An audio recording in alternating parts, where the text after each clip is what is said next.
వాళ్ళు అవమానిస్తే మన సంస్కారంతో మనం మర్యాదిద్దామంటూ కొత్తగా పెళ్లి చేసుకొని మొదటిసారి తిరుమలకి దర్శించుకోవడానికి వచ్చేసిన అనంతమ్మాని రాధికలతో దర్శనమిచ్చేసిన ఉపాసన రామ్ చరణ్ జంట.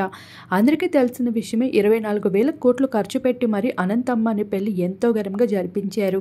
ఈ జంటది ప్రేమ వ్యవహారం కూడా.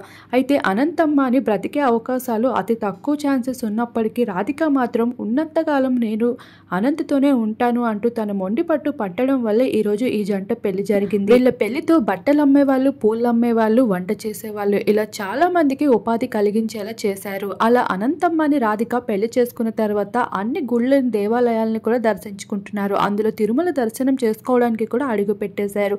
అయితే రాధిక ఎంతో సింపుల్ గా కనిపించడం, తన తాలిబొట్టు కూడా ఉందా లేదా అన్నట్లుగా ఉండడంతో నెటిజన్స్ అయితే కొత్తగా పెళ్ళైన అమ్మాయి ఈ విధంగా రావడం ఏంటి అంటూ కొంతమంది షాక్ కి గురవుతూ ఉండగా, మరికొంతమంది మాత్రం అవి పాత ఫొటోస్ అంటూ, కొత్త ఫొటోస్ ఇంకా బయటికి రాలేదు అంటూ మాట్లాడుకుంటున్నారు.